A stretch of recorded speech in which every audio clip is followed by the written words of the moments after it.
Assalamualaikum warahmatullahi wabarakatuh. Innal hamdalillah nahmaduhu wa nasta'inuhu wa nastaghfiruh wa na'udzu billahi min syururi anfusina wa min sayyiati a'malina may yahdihillahu fala mudhillalah wa may yudlil fala hadiyalah. Asyhadu an la ilaha illallah wahdahu la syarikalah wa asyhadu anna Muhammadan abduhu wa rasuluh. Allahumma salli wa sallim wa barik ala sayyidina Muhammad wa ala ali sayyidina Muhammad, amma ba'd. Wa qala Allah ta'ala fi kitabihil karim, a'udzu billahi minasyaitonir rajim. Bismillahirrahmanirrahim. Wa min ayatihi an khalaqalakum min anfusikum azwajan litaskunu ilaiha wa ja'ala bainakum mawaddatan wa rahmah. Inna fi dzalika laayatil liqaumin yatafakkarun. Shadaqallahul azim. Pemirsa RCTV Langkah Padane yang dirahmati Allah Subhanahu wa taala, marilah kita bersyukur pada Allah Subhanahu wa taala pada pagi yang indah ini. Alhamdulillah kita bisa merasakan nikmatnya udara segar dan masih bisa menikmati hangatnya sinar matahari. Mudah-mudahan ini menjadi awal keberkahan bagi kita semua dalam mengawali hari-hari yang panjang ini. Shalawat dan salam semoga senantiasa selalu tercurahkan kepada junjungan kita Nabi besar Muhammad Sallallahu Alaihi Wasallam beserta keluarganya, para sahabatnya, para pengikutnya, termasuk kita semua sampai akhir zaman. Amin ya rabbal alamin. Pemirsa RCTV Langkah Padane yang dimuliakan Allah Subhanahu wa taala, setiap orang pasti dalam hidupnya menginginkan agar kelak nanti ketika sudah berumah tangga nanti mendapat predikat dari Allah Subhanahu wa taala, rumah tangga yang sakinah mawaddah warahmah. Inilah kajian Mutiara Kalbu pada pagi hari ini. Al-Fakir akan menyampaikan sebuah tema membangun keluarga sakinah mawaddah warahmah. Pemirsa yang kami muliakan, ayat yang tadi kita bacakan adalah merupakan dasar dari kehidupan berumah tangga yang sakinah mawaddah warahmah. Bahwa keluarga yang sakinah mawaddah warahmah adalah merupakan salah satu di antara tanda-tanda kekuasaan Allah Subhanahu wa taala. Dari ayat itu, karena kekuasaan Allah lah Allah menyatukan antara dua insan untuk saling berpasang-pasangan, untuk saling berjodoh-jodohan. Dan dari itulah kemudian Allah menjadikan dua pasangan itu kehidupan yang tenang, kehidupan yang sakinah, kehidupan yang mawaddah dan warahmah. Keluarga atau rumah tangga adalah berasal dari dua kata. Yang pertama adalah berasal dari kata rumah, yang kedua berasal dari kata tangga. Rumah adalah artinya tempat kita bernaung, tempat kita berlindung, tempat kita istirahat, tempat kita berkumpul, tempat kita bermusyawarah antara suami dengan istri, dengan anak-anaknya, dengan keluarga besarnya. Sedangkan tangga maknanya adalah bisa dua arti. Yang pertama, tangga bisa berarti bertetangga, karena dalam berumah tangga nanti kita pasti bakal bertetangga dengan orang lain. Dan tangga juga bisa berarti sebuah titian, sebuah tanjakan, sebuah tahapan. Dan nanti dalam kehidupan berumah tangga itu kita akan hidup secara bertahap sedikit demi sedikit. Mulai dari misalnya tinggal di rumah mertua, kemudian nanti kita tinggal di kos-kosan, tinggal di kontrakan, kemudian kita punya rumah, lalu punya kendaraan dan lain sebagainya. Oleh karena itu, dalam kehidupan berumah tangga, jangan bermimpi apabila baru berumah tangga 1 bulan ingin disamakan seperti orang yang sudah berumah tangga selama sekian tahun. Karena dalam berumah tangga ada tahapan-tahapan seperti itu. Kemudian makna dari sakinah. Sakinah maknanya adalah tenang, tentram, harmonis. damai itu adalah makna dari sakinah. Kemudian selanjutnya adalah mawaddah. Mawaddah maknanya adalah cinta, dan warahmah maknanya adalah kasih sayang. Maka rumah tangga yang sakinah, mawaddah, warahmah adalah rumah tangga yang mendapatkan ketenangan, mendapatkan ketentraman dari Allah Subhanahu wa taala dalam keadaan apapun, baik dalam keadaan suka maupun dalam keadaan duka. Semuanya dihadapi dengan penuh dengan ketenangan. Kemudian lagi, rumah tangga yang sakinah, mawaddah, warahmah itu adalah rumah tangga yang didasari oleh cinta dan kasih. Cinta bukan karena dia ada, tapi cinta juga mencakup juga kepada ketiadaan. Ketika dia ada rezeki, maka dia cinta. Ketika rezekinya nggak ada, juga cinta. Artinya semua permasalahan kehidupan dihadapi dengan penuh cinta. Bukan sebaliknya, ketika dalam keadaan susah, cintanya nggak ada. Ketika sedang dalam keadaan banyak rezekinya, baru cintanya ada. Tidak seperti itu. Jadi dalam kondisi apapun, dalam berumah tangga itu disikapinya dengan penuh cinta dan kasih sayang. Ya, itu barangkali definisi atau pengertian dari keluarga yang sakinah, mawaddah, warahmah. Selanjutnya ayat itu ditutup dengan kata-kata inna fi dzalika laayatil liqaumin yatafakkarun. Tanda-tanda yang seperti itu, Allah menyatukan antara laki-laki dan perempuan. Kemudian Allah juga yang memberikan ketenangan, memberikan sakinah, mawaddah, warahmah. Itu adalah merupakan tanda-tanda bagi orang-orang yang berpikir, bagi orang-orang yang berakal. Pemirsa yang dirahmati Allah SWT, kita akan lanjutkan setelah pesan-pesan berikut ini.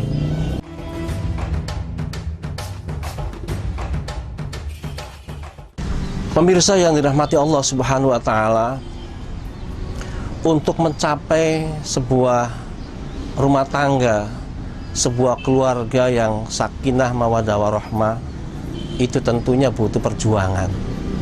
Tentunya butuh langkah-langkah yang konkret. Tentunya butuh langkah-langkah yang nyata. Karena sakinah, mawaddah, warahmah adalah bukan hadiah ujug-ujug dari Allah begitu saja, tanpa ada sebuah langkah-langkah, tanpa ada sebuah rencana. Tetapi keluarga yang sakinah, mawaddah, warahmah adalah keluarga yang harus dibangun ya dengan sekuat tenaga oleh pasangan suami dan istri. Pemirsa yang dirahmati Allah Subhanahu wa taala, ada beberapa langkah untuk mencapai tujuan rumah tangga yang sakinah, mawaddah, warahmah. Yang pertama adalah proses yang harus dijalani adalah tentunya ta'aruf terlebih dahulu. Ta'aruf maknanya adalah saling perkenalan antara laki-laki dengan perempuan, tentunya dibangun sebelum berumah tangga. Jadi ketika khitbah di dalam ajaran Islam itu, sebelum menikah itu ada proses perkenalan yang disebut dengan khitbah atau melamar gitu ya. Nah, di sana itulah antara laki-laki dengan perempuan yang mau menikah, ketika ada lamaran itu kemudian saling mengenal satu dengan yang lain. Saling mengenal satu dengan yang lain, tentunya di samping kita harus tahu namanya siapa, dari mana asalnya, orang tuanya siapa, latar belakang pendidikannya seperti apa, ya. Kemudian lagi pekerjaannya juga apa, harus jelas segala-galanya. Di samping masalah-masalah tersebut yang dikenalkan juga, ada hal yang penting yang harus dikenalkan kepada mereka. Ada hal penting yang harus diketahui antara pihak laki-laki dan pihak perempuan. Barangkali ada satu tips yang perlu saya sampaikan. Jadi ketika dalam masa perkenalan itu, seorang laki-laki nanti harus bertanya kepada seorang perempuan, dan perempuannya juga, calon pasangannya juga harus bertanya kepada calon suaminya nantinya itu. Pertanyaan sederhana. Yang pertama adalah, tolong Neng, ya kalau ke laki-laki Kang gitu ya, atau Akang atau Kakang, apa saja yang dicintai dari Neng, dari Enok gitu ya, atau dari si Senok gitu ya, atau dari Neng atau Ning dan sebagainya, panggilan terserah seperti apa. Dimohon untuk menceritakan apa saja yang paling dicintai dan apa saja yang tidak dicintai, apa saja yang disukai dan apa saja yang tidak disukai. Nah, pertanyaan ini nanti bergantian. Jadi kalau yang bertanya pertama adalah laki kepada perempuan, selanjutnya nanti perempuan yang bertanya kepada laki-laki. Gitu. Nah, tadi jawaban-jawaban dari pertanyaan itu diharapkan nanti untuk menjadi bekal di dalam rumah tangga. Gitu. Ceritakan seadanya. Yang dicintai apa saja, yang disukai apa saja, dari segi ucapan apa yang dicintai oleh pasangannya. Kemudian dari segi perilaku apa saja yang disukai. Dari segi makanan apa saja yang disukai. Dari segi pakaian seperti apa saja yang disukai. Semuanya tanyakan, jangan malu-malu. Kemudian pertanyaan yang kedua adalah yang tidak disukai seperti apa. Ucapan apa yang tidak disukai, perilaku apa yang tidak disukai, makanan apa yang tidak disukai. Pokoknya apa saja ceritakan dengan sejujur-jujurnya sesuatu yang tidak disukai itu. Nah, harapannya nanti adalah jawaban-jawaban dari pertanyaan itu akan bermanfaat nanti setelah kehidupan berumah tangga nanti. Kemudian dari ta'aruf itu, kemudian yang kedua, dari ta'aruf nanti akan melahirkan sebuah proses yang bernama tafahum. Dari perkenalan itu akan melahirkan, nanti akan saling pengertian antara satu dengan yang lain. Oh iya, dulu istri saya waktu belum menikah pernah berbicara kepada saya bahwa istri saya itu tidak suka kalau melihat suami itu merokok. Oh, berarti jangan sekali-kali merokok di hadapan istrinya.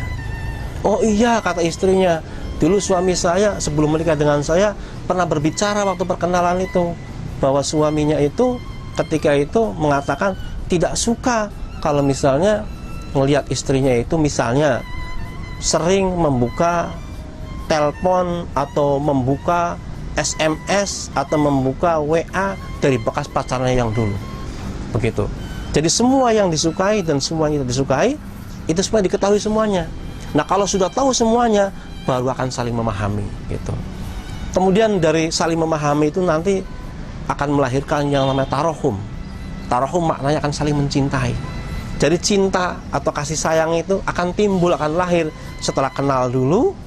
Kemudian setelah saling memahami, baru tahap ketiganya ada saling mencintai atau saling menyayangi antara kedua belah pihak gitu.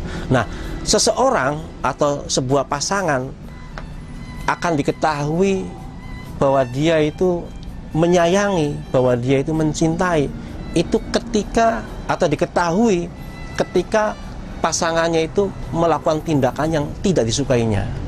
Misalnya ketika sebelum menikah paling sebel, paling gak seneng kalau misalnya melihat ada orang yang ngorok, tidurnya kerek. Tiba-tiba ketika menikah ternyata ketika lihat istrinya tidur, kemudian istrinya ternyata kerek, kan begitu. Nah, ketika melihat istrinya melakukan sesuatu yang tidak disukai itu, di dalam hatinya mengatakan, kalau dalam bahasa Cirebon, wis bagianlah ngorok-ngoroken rabia kita. Wis bagianlah ngorok-ngoroken lakinya kita. Anggap saja suara ngoroknya itu lebih indah daripada suara Roma Irama dan selanjutnya. Sesuatu yang tidak disukai tetapi dimaklumi, itu berarti dia sudah ada rasa sayang, berarti dia sudah ada rasa cinta di dalam hatinya gitu. Atau misalnya seorang istri ketika disuruh membuat sayuran atau masakan sayur asem, ya, kemudian ternyata rasanya kurang enak, kemudian dia memakluminya. Ya sudahlah, nggak jadi masalah lah, walaupun sayur asem itu nggak enak, tetapi rasanya lebih enak daripada sayur asem yang ada di warung makan atau dia yang berada di restoran. Pemirsa yang dirahmati Allah SWT, kita lanjutkan setelah pesan-pesan berikut ini.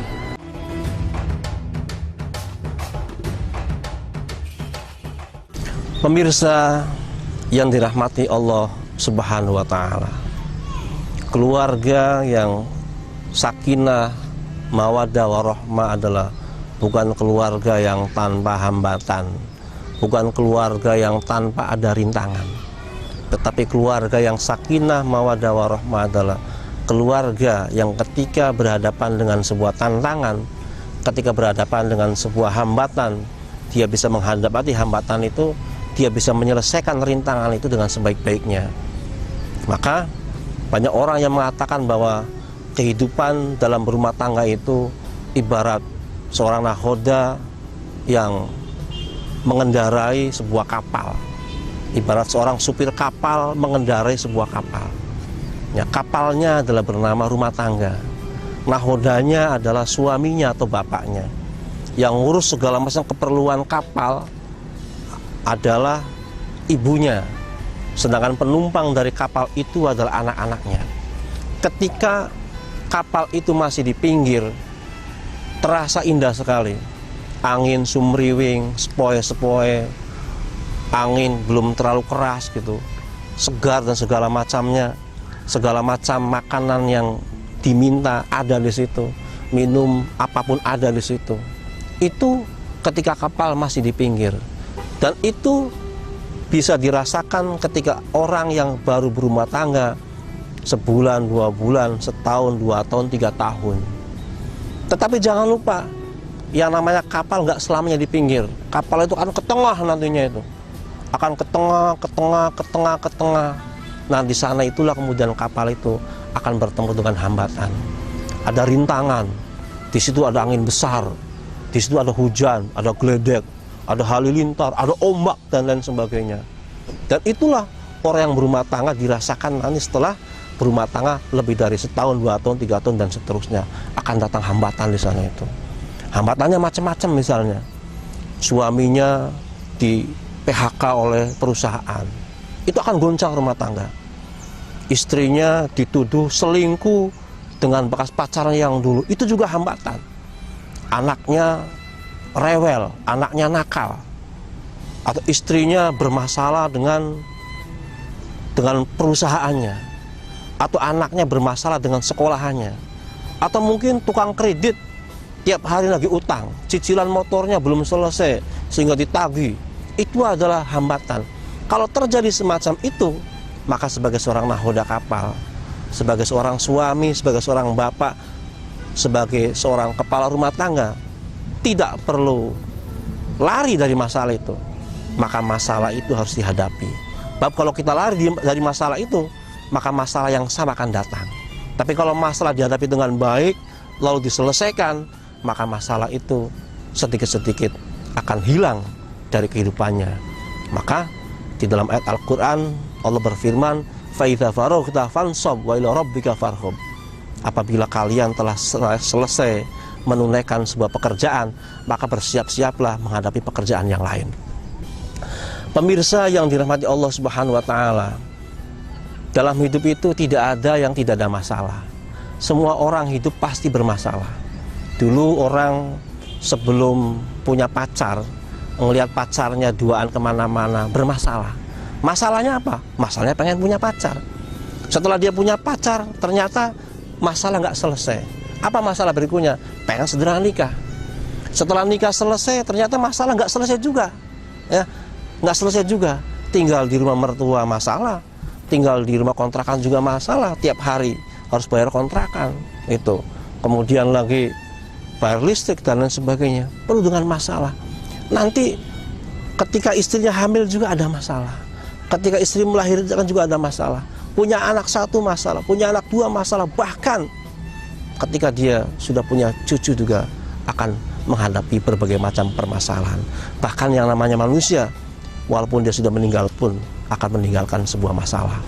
Nah, sebaik-baik masalah adalah bukan dibiarkan, masalah itu harus dihadapi dan harus diselesaikan. Harus diselesaikan gitu. Jadi kita kembali ke perahu lagi, kembali ke kapal lagi. Jadi ketika kapal itu goyang karena datangnya ombak, datang angin, ya, datang gelombang yang luar biasa, hadapi semuanya itu. Kalau sudah bisa menyelesaikan masalah itu, jangan lupa kapal akan terus berjalan. Nanti lama-lama akan ke pinggir. Begitu halnya dalam kehidupan berumah tangga, bahwa hidup tidak akan pernah berhenti sampai di situ. Tapi hidup akan terus berjalan, akan terus berjalan, akan terus berputar gitu. Nah, insya Allah apabila semua hambatan-hambatan, semua rintangan-rintangan yang kita hadapi ketika hidup dalam berumah tangga, kalau sudah bisa kita menyelesaikannya, nanti kita akan menuju keluarga yang namanya sakinah, mawaddah, warahmah gitu. Selanjutnya adalah pemirsa yang dirahmati Allah Subhanahu wa Ta'ala, nanti dari tarohum, dari saling mencintai itu akan melahirkan yang namanya ta'awun. Ta'awun maknanya adalah saling menolong. Saling menolong antara satu dengan yang lainnya. Saling menolong antara suami dengan istri. Saling menolong antara suami dengan istri, istri dengan suami, juga dengan anak-anaknya. Saling melengkapi satu dengan yang lainnya. Ya, saling memenuhi segala macam keinginan antara kedua belah pihak. Itu makna dari ta'awun, saling membantu dan saling melengkapi. Kemudian dari ta'awun ini atau saling melengkapi itu nanti akan lahir yang namanya takaful. Takaful artinya adalah saling tanggung jawab, saling menanggung. Artinya dalam kehidupan berumah tangga, susah, senang, ya, ada rezeki, sedikit rezeki, banyak rezeki akan ditanggung bersama antara suami dan istri. Demikian mutiara hikmah yang perlu Al-Fakir sampaikan. Sebagai kesimpulannya adalah mari kita bersama kepada generasi milenial, kepada anak-anak muda, apabila kalian ingin menikah dan ingin mendapatkan keluarga yang sakinah mawaddah warahmah, hal yang paling penting dilakukan adalah tentunya mencari pasangan yang betul-betul sekufu. Mudah-mudahan apa yang saya sampaikan bermanfaat untuk kita semuanya. Mohon maaf atas segala kekurangan. Wassalamualaikum warahmatullahi wabarakatuh.